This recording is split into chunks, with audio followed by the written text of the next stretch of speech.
The encounter in the woods. The sun hung low in the sky, casting golden rays that filtered through the thick canopy of towering trees. Officer Daniel Harris gripped the wheel of his patrol car as it navigated the uneven dirt road leading deeper into the forest. His radio crackled occasionally with dispatch chatter, but otherwise it was silent, a stark contrast to the bustling streets he was used to patrolling. He had been assigned to this rural beat temporarily, filling in for a local deputy. Most of his calls involved the occasional lost hiker or a minor trespassing incident. Nothing that warranted a drawn weapon or a heightened sense of caution. Still, today something gnawed at him. Harris's eyes flicked to the dashboard as his gaslight blinked on. "Great," he muttered. "Last thing I need is to be stuck out here." Just as he made a mental note to head back toward town, a flash of color caught his attention through the trees. A battered blue sedan, partially obscured by thick underbrush. The vehicle's front end was tilted downward, as if it had rolled off the road into a shallow ditch. Its windows were grimy, and the body was riddled with rust spots. Harris frowned. There were no official trails nearby, and this road wasn't exactly a common route for commuters. What was a car doing all the way out here? He pulled the patrol car to a stop, the tires crunching over loose gravel. His trained instincts kicked in. Abandoned cars often meant one of three things: a joyride gone wrong, a mechanical breakdown, or a crime scene. Harris radioed in his location. "Dispatch, this is Officer Harris. I've got an abandoned vehicle, blue sedan, no visible plates, deep off County Road 17. Checking it out now." "Copy that, Harris. Proceed with caution," the dispatcher replied. He unbuckled his seatbelt and stepped out of the car, the damp forest air clinging to his skin. The earthy scent of moss and decaying leaves filled his nostrils. His hand instinctively rested on the grip of his service weapon as he approached the car, the crunch of his boots on the dirt path, the only sound breaking the eerie silence. "Hello," Harris called out, his voice firm. "Anyone here?" No response. The wind rustled the leaves overhead, but otherwise, the woods remained unnervingly quiet. Harris circled the vehicle, noting the shattered taillight and dented bumper. The driver's door was ajar, creaking slightly as it swayed in the breeze. He peered inside and froze. In the back seat, huddled against the far door, was a boy. His skin was dark, his curly hair matted with dirt and leaves. He couldn't have been more than 10 years old. His wide eyes locked onto Harris, filled with a mixture of fear and defiance. "Hey, kid," Harris said gently, lowering his hand from his holster. "It's okay. I'm a police officer. I'm here to help." The boy didn't move. His small hands clutched a torn backpack against his chest as if it were a shield. "What's your name?" Harris asked, keeping his tone soft. The boy's lips parted, but no sound came out at first. Finally, he whispered, "Lucas." "Lucas, that's a strong name." Harris offered a reassuring smile. "Are you hurt?" Lucas shook his head, but his eyes darted nervously to the trees beyond the car, as if expecting someone, or something, to emerge. "All right, Lucas," Harris continued, "I'm gonna get you out of here. Do you know where your parents are?" Lucas shook his head again, this time more urgently. "They're gone," he said, his voice barely audible. A chill ran down Harris's spine. "Gone where?" Lucas's lips trembled. "They just left." Harris frowned. Something wasn't adding up. No parent would leave a child alone in the middle of the woods, and if they had been forced to abandon the vehicle, they would have taken the boy with them. "Okay, buddy, let's get you somewhere safe." Harris opened the back door wider. "Can you walk?" Lucas hesitated before nodding. He slid across the seat and took Harris's outstretched hand, his grip surprisingly firm for someone so small. As they made their way back to the patrol car, Harris noticed fresh bruises on Lucas's wrists and a faint, jagged scar running down his left cheek. His protective instincts kicked into overdrive. "Lucas, did someone hurt you?" Harris asked, trying to keep the anger out of his voice. The boy didn't answer, but his silence spoke volumes. Once Lucas was securely buckled into the passenger seat, Harris started the engine and radioed dispatch. "I've got a juvenile, approximately 10 years old, found alone in an abandoned vehicle, requesting child services and medical assistance at the station." "Copy that, Harris. Be careful out there." As they drove back toward town, Harris tried to make small talk, hoping to ease Lucas's nerves. "Do you like sports? I was pretty good at basketball back in the day." Lucas shrugged, his gaze fixed on the passing trees. "Got a favorite food?" Harris pressed, trying a different angle. "Pancakes," Lucas muttered. "Pancakes? Ah, solid choice. My grandma used to make the best pancakes, fluffy and golden with a ton of syrup. You ever had those?" Lucas managed a faint smile. "Yeah, once." Harris made a mental note of that. One mention of a warm, happy memory was a small crack in the boy's defensive wall. As they neared the edge of the woods, Lucas's expression shifted. His body tensed, and his hands clenched into fists. "What's wrong?" Harris asked, glancing at him. Lucas's voice wavered. Are you gonna take me back to them?" Harris's grip on the wheel tightened. "To who, Lucas?" The boy's eyes brimmed with tears, but he fought to keep them from falling. "The people who hurt me." Harris felt a surge of anger, but he kept his tone calm. "No, Lucas, I'm not taking you back to anyone who hurt you, I promise." Lucas stared at him, searching for any sign of deception. Finally, he nodded, his shoulders relaxing ever so slightly. As the patrol car merged onto the main road, Harris's mind raced. He had a feeling this case was far from simple, and whoever had left Lucas out there wasn't just careless. They were dangerous pieces of the puzzle. The soft hum of the air conditioning filled the dimly lit interview room at the station. Officer Harris sat across from Lucas, who was wrapped in a fleece blanket, his small frame nearly swallowed by the oversized chair. A cup of hot cocoa sat untouched in front of him, wisps of steam curling into the air. Harris observed the boy quietly. Lucas's eyes darted nervously around the room, lingering on every shadow and corner as if expecting someone to jump out at him. The boy's wariness spoke volumes about the trauma he had endured. Harris knew the first step was building trust. "You did great back there, Lucas," Harris said, breaking the silence. "Getting out of those woods on your own took a lot of courage." Lucas glanced at him briefly, his expression guarded. "I didn't have a choice." Harris leaned forward slightly, resting his forearms on the table. "Sometimes making the right choice is the hardest thing to do. But you did it, and now you're safe." Lucas said nothing, his fingers absently fidgeting with the frayed edge of the blanket. "Do you want to tell me what happened?" Harris asked gently. The boy's lips pressed into a thin line. He shook his head. "That's okay," Harris assured him. "We can take this slow. I just want to help you, Lucas. No one's going to hurt you here." For a moment, there was silence except for the distant murmur of voices outside the room. Then Lucas spoke, his voice barely above a whisper. "They said I was a burden," he muttered. Harris's heart clenched. "Who said that?" Lucas didn't answer. His eyes focused on a spot on the table as if it held all the secrets he couldn't bear to speak aloud. Harris leaned back, giving the boy some space. He knew pushing too hard could cause Lucas to shut down completely. Instead, he decided to shift the focus. "Tell me about that backpack you were holding onto," Harris said, nodding toward the worn bag now resting on the floor by Lucas's chair. "Looks like it's been through a lot." Lucas hesitated before reaching down and pulling the bag onto his lap. He unzipped it carefully, as if it contained something precious. From inside, he pulled out a small dog-eared notebook and a photograph folded at the edges. Harris's gaze softened. "What's that?" Lucas unfolded the photograph and placed it on the table. It showed a woman with warm brown eyes and a radiant smile, holding a much younger Lucas on her hip. They were standing in front of a modest house with a bright red door. "That's my mom," Lucas said quietly.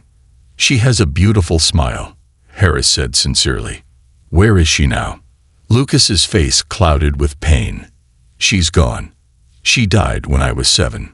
Harris felt a pang of sympathy. I'm sorry, Lucas. That must have been really hard. Lucas nodded, his fingers tracing the edge of the photo.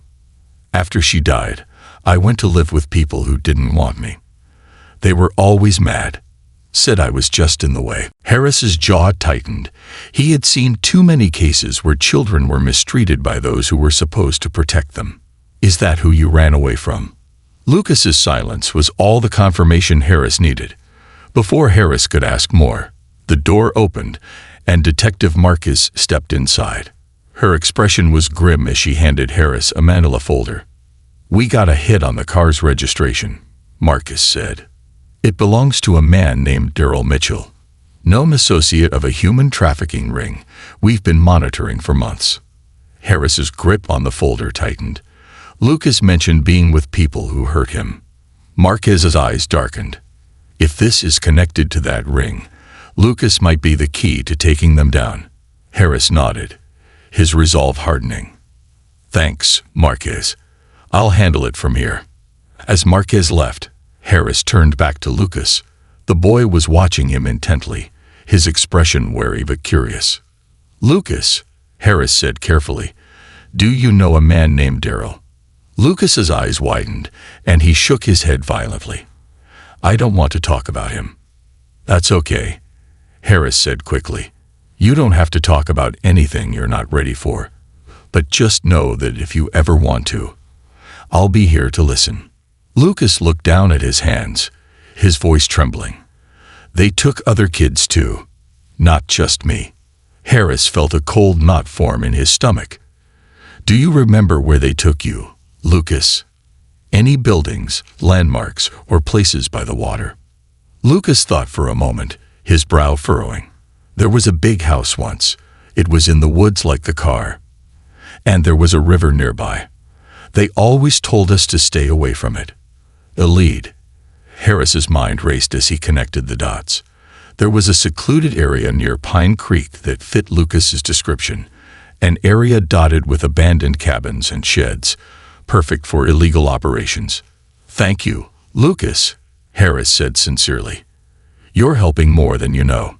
Lucas's expression remained solemn. Will they find me? No, Harris said firmly. I won't let that happen. You're safe now, Lucas. I promise.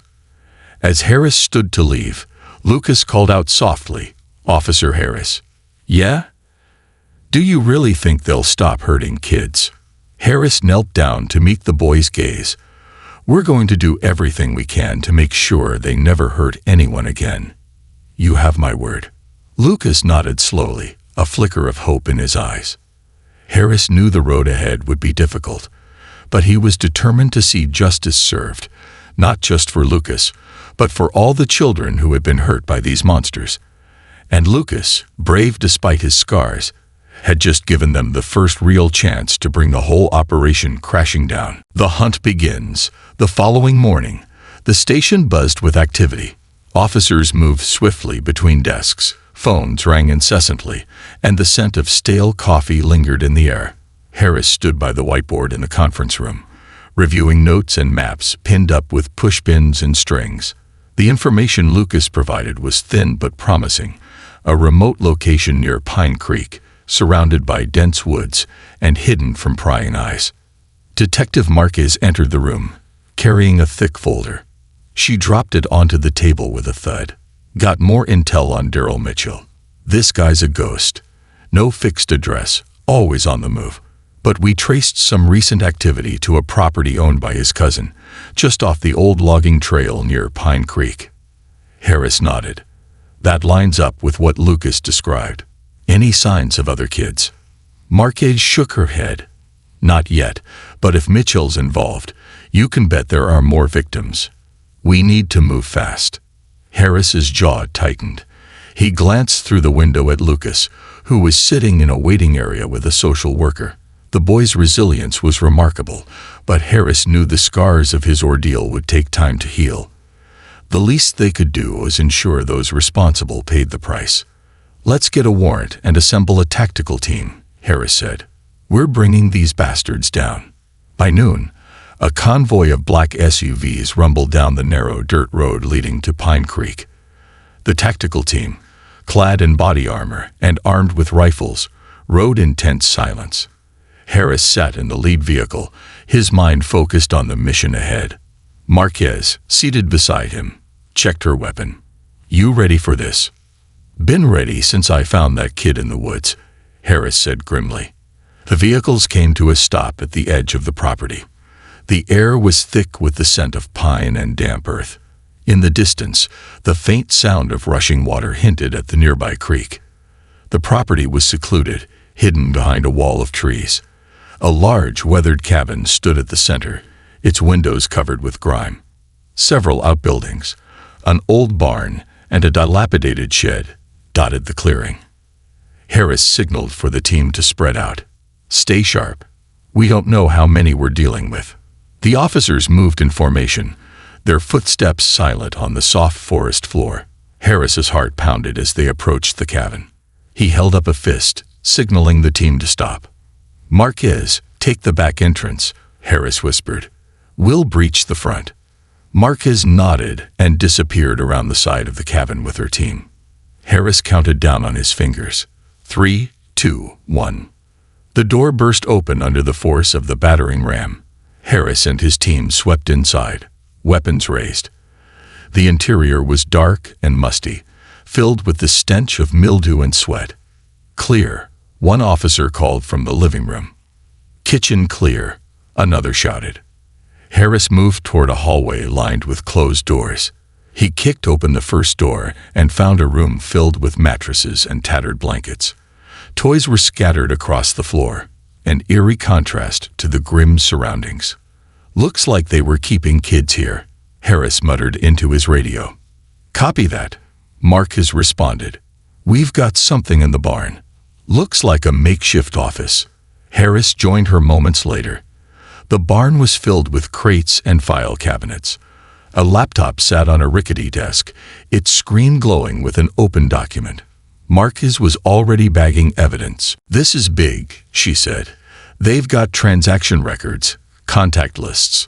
This could blow the whole operation wide open." Harris's eyes darkened as he scanned the files. "These people are monsters." Before Marquez could respond, a noise outside caught their attention. Footsteps crunching on gravel. Harris raised his weapon and moved toward the door. "We've got company."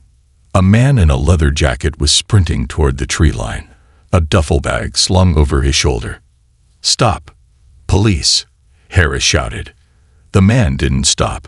Harris took off after him, his boots pounding against the ground. The suspect was fast, but Harris was fueled by adrenaline and determination. The forest closed in around them, branches clawing at Harris's arms and face. He pushed through, his focus locked on the fleeing man. "You're not getting away," Harris growled. The suspect glanced back, panic etched on his face. That split-second distraction was all Harris needed. He lunged forward, tackling the man to the ground. The duffel bag spilled open, revealing stacks of cash and a handgun. "Game over," Harris said, slapping cuffs onto the man's wrists. The suspect sneered. "You think this ends with me? You have no idea who you're messing with." Harris hauled him to his feet. "We'll see about that." Back at the station, Harris watched through the observation window as Marquez interrogated the suspect. Lucas's information had led them to a major breakthrough, but Harris knew their work wasn't done. Lucas sat in the break room, nibbling on a sandwich. Harris joined him, offering a warm smile. "Hey, champ," Harris said. "We got them. They're not going to hurt anyone else." Lucas's eyes brightened. "Really?" "Really," Harris confirmed. "And it's all thanks to you." Lucas's lips curled into a small but genuine smile.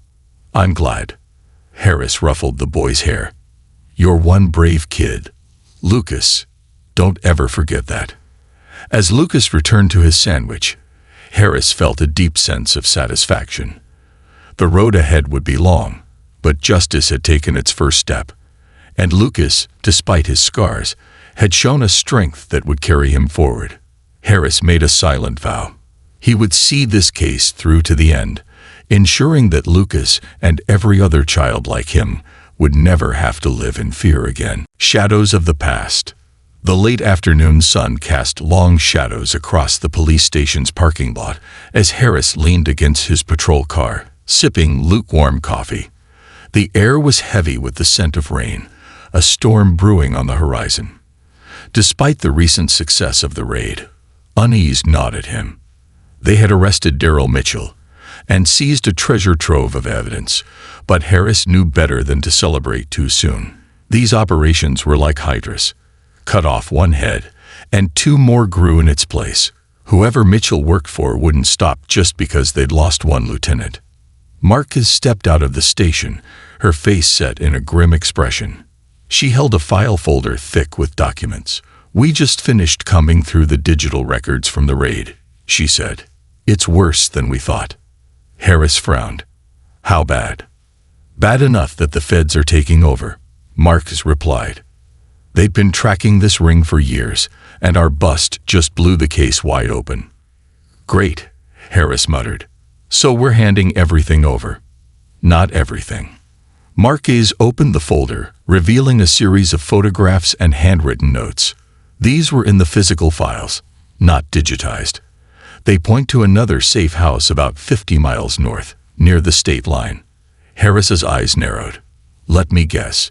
The feds don't want us touching it." Marquez smirked. "Officially, yeah. But unofficially, they're stretched thin, and they won't complain if we handle it quietly." "Then we handle it," Harris said without hesitation. "I'm not letting these scumbags slip through our fingers." That evening, Harris stood outside the door of Lucas's temporary foster home.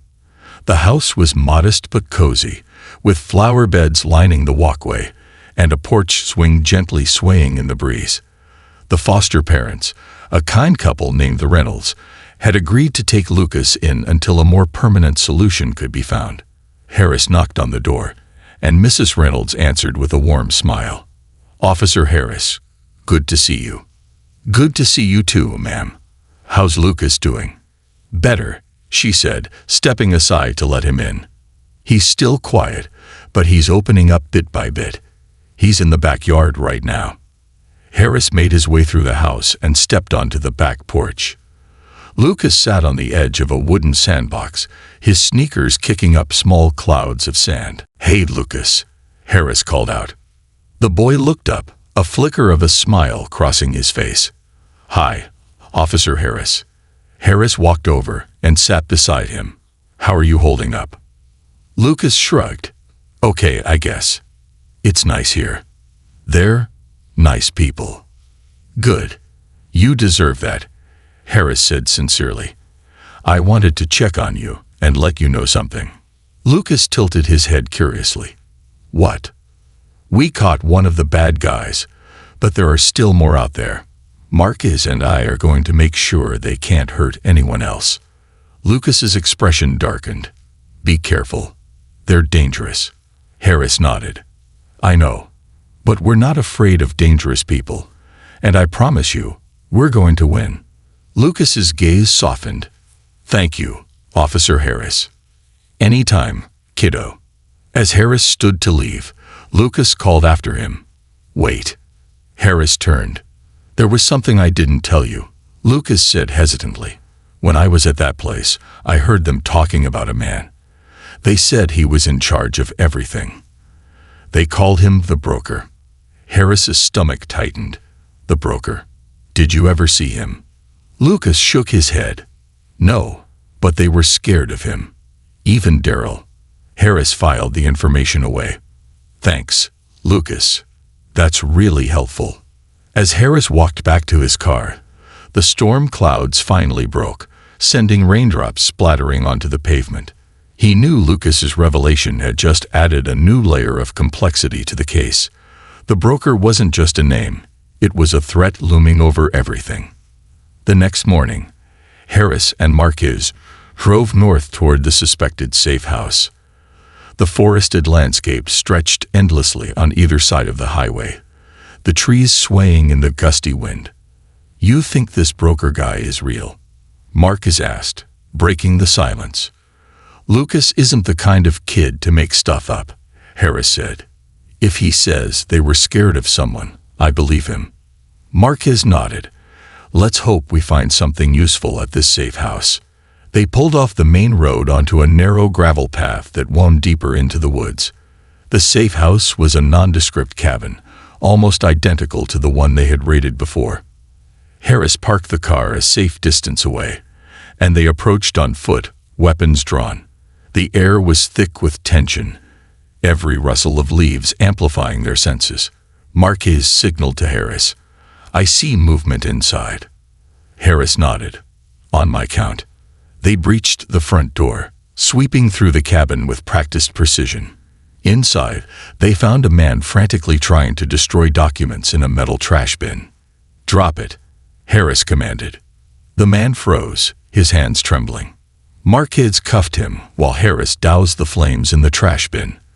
"Got some partially burned papers here," Harris said. "Looks like ledgers." Marquez examined the suspect. "Who's the broker?" she demanded. The man's face paled. I don't know what you're talking about." Harris stepped closer, his voice low and dangerous. "Don't lie to me. We've already got enough to put you away for life. The only chance you have is cooperating." The man's resolve crumbled. "He's untouchable," he whispered. "You'll never find him." "We'll see about that," Harris said grimly. As they secured the scene and called for backup, Harris knew this was only the beginning. The broker was out there, pulling the strings, but Harris was determined to cut those strings once and for all. One step at a time, they were closing in, and Harris wouldn't stop until every child, including Lucas, was truly safe. Into the lion's den. The wind howled through the trees as Officer Harris stood on the porch of the station, reviewing the partially burned ledgers recovered from the second safe house. Rain drizzled down, slicking the pavement and adding to the grim atmosphere. Detective Marquez joined him, her expression somber as she sipped from a steaming cup of coffee. "These ledgers are a mess, but we've pieced together enough to confirm a few things," Marquez said, handing Harris a folder. "Transactions, meeting schedules, and a handful of names. One stands out: the broker." Harris flipped through the pages, his eyes narrowing. Anything to tie him to a specific location. Marquez nodded. "There's a warehouse listed multiple times, always referenced with big shipments. It's off Road 89, near the industrial district." Harris clenched his jaw. "We've got to move on this." Marquez sighed. "The feds are already breathing down our necks, Harris. They want us to sit tight and let them handle it." "Not happening," Harris said firmly. "The broker is the key to dismantling this entire operation. We can't risk waiting for the bureaucracy to catch up." Marquez smirked. "That's what I was hoping you'd say." By nightfall, Harris and Marquez were parked a quarter-mile from the warehouse. The area was eerily quiet, the only sound coming from the occasional rustle of leaves in the wind. The warehouse loomed in the distance, a hulking shadow against the dark sky. "Backup is 5 minutes out," Marcus said, checking her radio. Harris adjusted his bulletproof vest. "We don't wait. If the broker's here, we can't let him slip through our fingers." They moved through the shadows, keeping low as they approached the warehouse. Harris spotted 2 guards at the entrance, their silhouettes illuminated by a flickering overhead light. "2 at the front," Harris whispered. "I'll take the one on the left." Marquez nodded. "Got the right." They moved swiftly and silently, taking down the guards with precise strikes. Harris secured the door and pushed it open, revealing a cavernous interior filled with crates and industrial equipment. The air was thick with the scent of oil and damp concrete. Voices echoed from a makeshift office at the far end of the warehouse. Harris signaled for Marquez to follow as they weaved through the maze of crates. Peering through the office window, Harris spotted a man seated at a desk, flanked by 2 armed associates. The man was impeccably dressed in a tailored suit, his features sharp and calculating. "The broker," Harris whispered. Marquez's eyes narrowed. "Let's take him." Harris kicked the door open, weapon drawn. "Police. Hands where I can see them." The broker's associates moved to draw their weapons, but Marquez fired a warning shot into the ceiling. "Don't even think about it." The men hesitated, their hands slowly rising. The broker, however, remained unnervingly calm. "Ah, Officer Harris, I presume," he said smoothly. "You've been quite the thorn in my side." "You're under arrest," Harris said, stepping forward. The broker chuckled. "Do you really think this changes anything? Arrest me, and someone else will take my place. That's the way the world works." "We'll see about that," Harris growled. As Harris cuffed the broker, the man leaned in, his voice a sinister whisper. "This isn't over, Officer Harris. You can't protect that boy forever." Rage flared in Harris's chest, but he forced himself to stay composed. "You're done, and Lucas is going to be just fine." The sound of sirens filled the air as backup arrived, flooding the warehouse with flashing blue and red lights. Marquez secured the other suspects, while Harris led the broker outside. As the broker was loaded into a patrol car, Harris felt a weight lift from his shoulders. They had cut off the head of the snake, and while there was still work to be done, this was a major victory. Back at the station, Harris and Marquez sat in the break room, exhaustion etched into their faces. "Nice work, partner," Marquez said, raising her coffee mug in a toast. "Couldn't have done it without you," Harris said, clinking his mug against hers. Marquez grinned. "So what now?" "We make sure the broker stays behind bars," Harris said, "and we help Lucas move forward." As if on cue, Lucas entered the station with Mrs. Reynolds. The boy's eyes lit up when he saw Harris. "Officer Harris," Lucas called out, running over. Harris knelt down to meet him. "Hey, buddy, what are you doing here?" "Mrs. Reynolds said I could come say hi," Lucas said, beaming. Harris smiled. "I'm glad you did. I've got some good news. You don't have to worry about those bad guys anymore. We got them." Lucas's face broke into a grin. "Really? Really?" Harris confirmed. Lucas hugged him tightly. "Thank you." Harris's throat tightened. "You're a brave kid, Lucas. Don't ever forget that." As Lucas pulled back, his eyes sparkled with hope. For the first time, Harris saw a future for the boy, one filled with safety, happiness, and the chance to just be a kid again. And Harris knew that no matter what challenges lay ahead, they had already won the most important battle, giving Lucas his life back. A new beginning. The morning sky was painted in shades of gold and soft blue as Harris stood on the steps of the courthouse, watching the broker being escorted inside by a team of federal marshals. Cameras flashed, reporters shouted questions, and news vans crowded the street. The arrest had made headlines nationwide, heralded as a major victory against a powerful child trafficking ring. Detective Marquez joined Harris, her expression a mix of satisfaction and exhaustion. "Looks like our work finally paid off." "Yeah," Harris said, his eyes never leaving the broker, who maintained his smug composure even in chains. "But we both know this isn't the end. There are always more shadows waiting to creep back in." Marquez nodded solemnly. "We hit them hard, though. That matters." "It does," Harris agreed. As the broker disappeared through the courthouse doors, Harris felt a sense of closure settle over him. It wasn't complete, not yet, but it was a start. Later that afternoon, Harris parked his patrol car in front of the Reynolds home. The house looked even more inviting in the midday sun, with vibrant flowers blooming along the walkway and a gentle breeze rustling the trees. Lucas was in the front yard, tossing a ball with Mr. Reynolds. His laughter echoed through the neighborhood, pure and unburdened. Harris's heart warmed at the sight.